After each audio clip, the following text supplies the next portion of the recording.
This is the first Atheist Ireland in-person public meeting that we've had since before COVID. In terms of our political lobbying, which is the main thing that Atheist Ireland has been doing, our two kind of major achievements to date have been: the first is normalising the use of the word atheism in Ireland. Before we were founded, if you look up the Oireachtas debates, you will have found that the only references to atheism were A, very few, and B, either jokes or references to atheistic communists. And we're now at a stage where if you search the Dáil records, you'll find references to atheism are typically TDs or senators referring to policy submissions from Atheist Ireland on the secular aspects of laws that are being passed. The second thing that we've been successful on is removing the offence of blasphemy from the Irish Constitution. And while I think it's important to acknowledge that on other referendums, such as repeal the eighth and marriage equality, where we were involved in those campaigns, we were involved as part of much broader coalitions, and those referendums would have happened even if Atheist Ireland never existed. But I think it's fair to say that the blasphemy referendum would not have happened, never mind have been won, if we hadn't existed.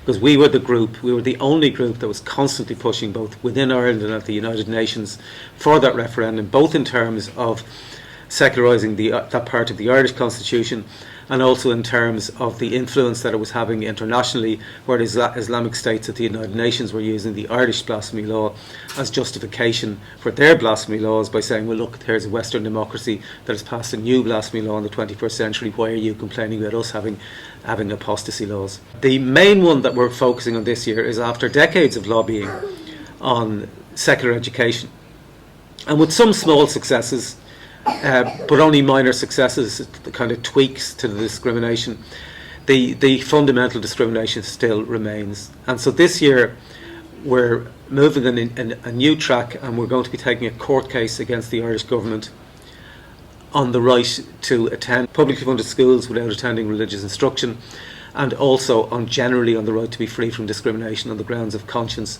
within Irish schools. We're doing it under the auspices and with the aid of the Law Library's voluntary assistance scheme, where barristers and solicitors will put their time aside to work pro bono for groups such as us. We'll also be continuing our campaigns for secular constitutional laws. In terms of secular constitution, it's still our policy, and we will be on a long-term basis arguing that we want a secular constitution. We're going to be starting a campaign this year for removing the religious oaths from the constitution. In order to become president or a judge or a member of the Council of State, which includes the Taoiseach and Taoiseach, you have to swear a religious oath. And because those religious oaths are written into the constitution, it will require a referendum in order to remove them. There are also some secular laws that we've selected that we want to focus on in terms of trying to get amendments to. There's the Employment Equality Act and the Equal Status Act, which allow churches and schools and hospitals and training colleges to discriminate on the grounds of religion. There's the Charities Act, which includes the advancement of religion, but not the advancement of non-religious philosophical convictions as charitable purposes. There's the Civil Registration Act, which is the act that discriminates openly for religious groups against humanists and for humanists against atheists. So there's two layers of discrimination there, and that's an act that we want amended. And there's the Electoral Act, which doesn't put churches under the same obligations in terms of political fundraising as it does secular groups. So that's broadly speaking what we're hoping to do over the next while politically. And also we'll be trying to meet with all of the political parties this year on these issues, trying to get these type of things onto their agendas. We recognise people's right to be religious. We're not trying to stop people being religious, although we do argue that atheism is a more reliable worldview than religion. So we will argue among the population, atheism is a more reliable worldview than faith and superstition and dogma. But when we're acting politically, for example, in terms of the laws that we're talking about or the court case, when we're acting politically, we would explicitly say that we are not promoting atheism while we're acting politically, and that we would be just as opposed to the state promoting atheism as we are to the state promoting religion. When we're talking politically, all we are saying is different people can have their own beliefs and can promote their own beliefs and argue them out among themselves within society, but the role of the state is to stay neutral on that. I think we should be more positive and act in our own communities, in schools especially, to show that the system is very divisive. We divide boys and girls and rich and poor, and it's not the answer. If I say I'm not religious, I don't want my children to get a religious education, they say, well, you can go to educate together 50 miles away. That's not the solution. We want all children to be treated equally, and the answer to that is you go to your local school. And if children mix at a small level when they're 4-year-olds, we're going to have a community where everybody is integrated. What the Catholic Church are trying to do is they're trying to negotiate that if they give over a small number of their schools to be multi-denominational schools, that they want a stronger Catholic ethos in the ones that they retain. Now, if that happens, then if you're a family, which many families are in an area where there's only one local school, and that local school is a Catholic school, then those families are not only not going to have access to one of the tiny number of multi-denominational schools or no non-denominational schools, but their only option in their locality would be a Catholic school with an even stronger Catholic ethos.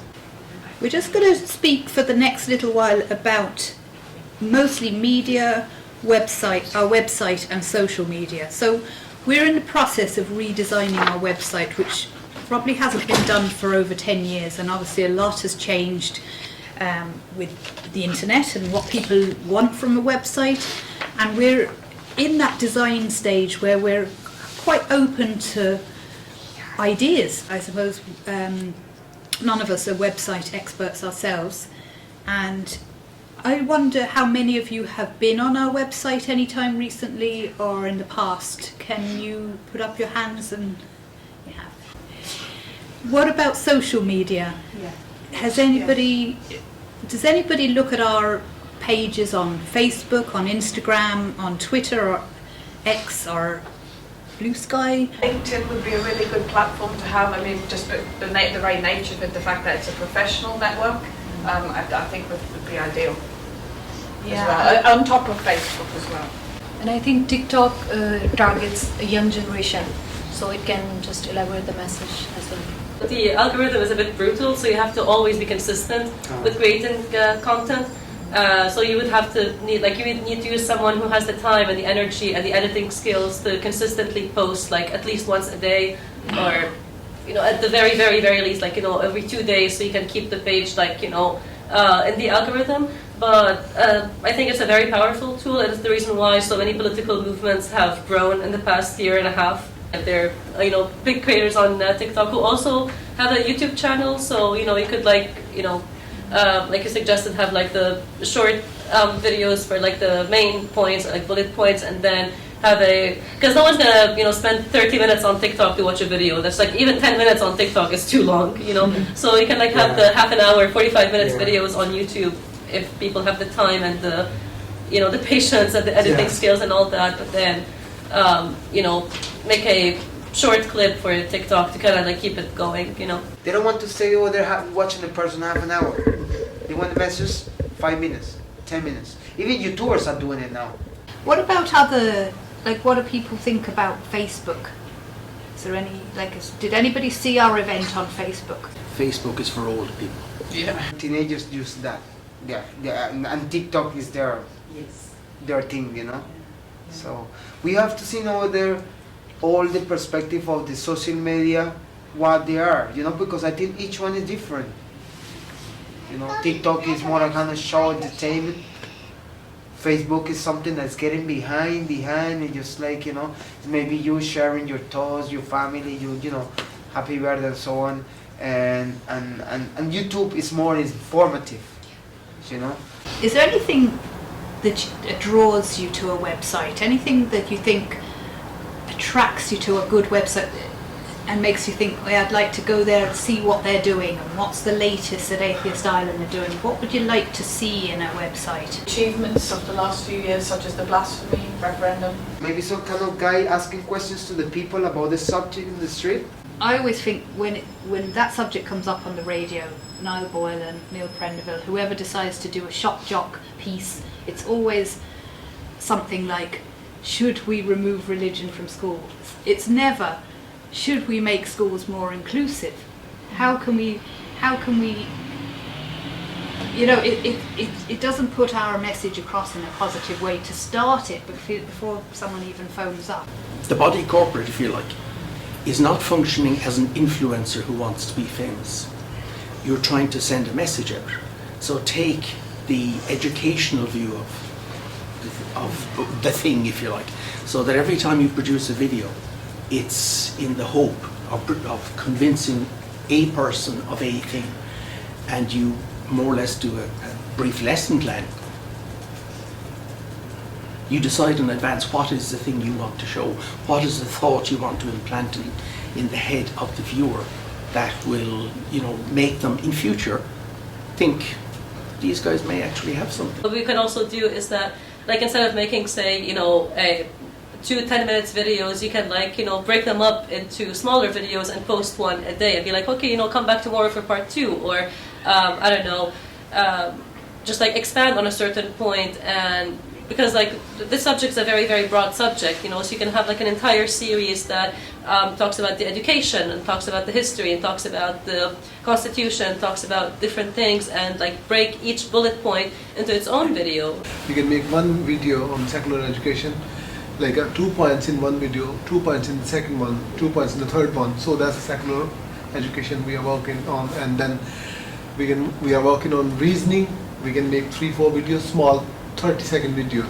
So you're not going to post them every day. You're just going to post them just for once, and they will stay there forever. Hi everybody, I'm Eileen. I've been a member of Atheist Ireland for a number of years, but I've been actively involved over the past 2 years. My family is one of the 5 families that will be included in the upcoming court case. So I think it will be a great step forward. So I just want to just briefly outline just in relation to internal development. As I said, like a lot of other organisations, COVID took a hit on us, and we're getting back on track now, getting out and meeting people, which is amazing, because for me, I again grew up in a Catholic Ireland. I live in an area of East Cork which would be very traditional, I suppose, and people like me are few and far between. I guess religion wasn't anything that really resonated with me until I saw the impacts that religion had on my children when they started primary school. We have a home that does not have any religious affiliations, and I suppose I saw the massive impact on my child emotionally and mentally when he started attending our local primary school, because he was coming home speaking of hearing stories about a man being nailed to the cross and this secret invisible person who's watching over him. So I suppose that's what encouraged me to get involved in the activism, to try and separate you know, this religious indoctrination in our school. What I find is that sometimes when you are vocal, especially on something like religion, you find yourself alienated quite a lot.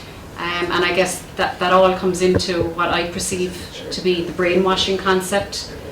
Separate them, cut them out, cut them away from community, and that will quieten them. And you know, I suppose in reality sometimes it is a quieter life just to keep your mouth shut and walk away. But as I said, when you see the impact on children, that's what kind of gets to me. So I suppose what I'd like to talk about is how we grow our membership with Atheist Ireland. We need to grow our own communities. That's what it's about.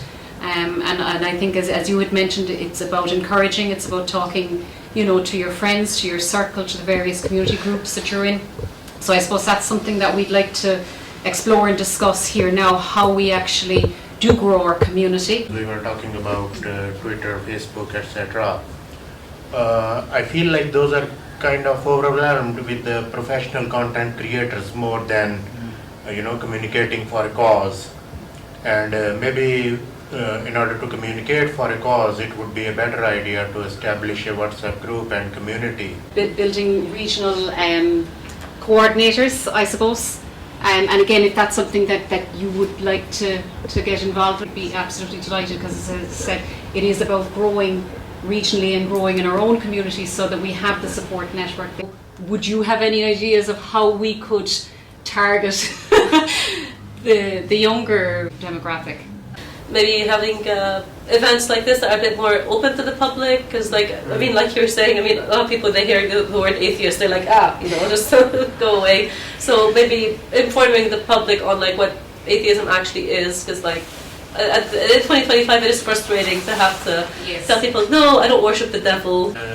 City every Saturday, hosted by Mike O'Brien in distant past, some of you may remember.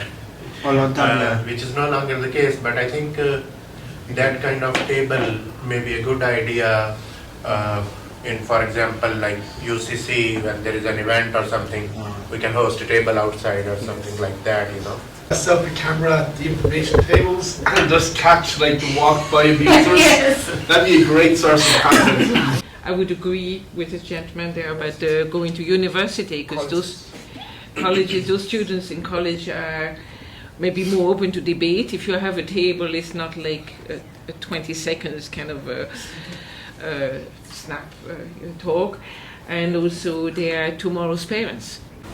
I think having a kids camp would be a good option, like introducing them to like critical thinking and reasoning.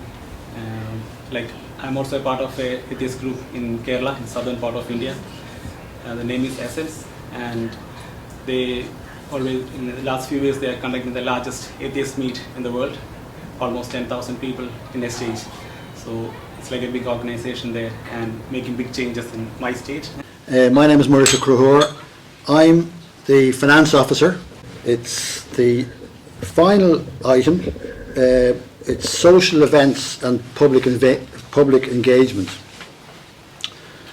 So apart from advocacy and meeting to promote the advocacy of Atheist Ireland, there's also the aspect of social events. So just to give a flavour, for those who may not be aware of the background to social events, which was mainly pre-COVID. I mean, as Michael has said earlier, this is the first real event of any kind, in-person event of any kind, post-COVID. But before COVID, there was the GPO Dublin stand and tables occasionally in Cork and Galway, which had a social element, because people would often meet for lunch after the table was set up and the hour and a half was up. People would meet for lunch. So there was a social aspect with the advocacy side of things. Also on the social side, there would have been an event called Atheists in the Pub. Again, a social event, just a group meeting in a pub occasionally. Like what we discussed in the last session about social media, the people to offer ideas and possibly volunteer. If there is anybody that would be interested in getting involved with us, please just let us know before you leave, or reach out later on.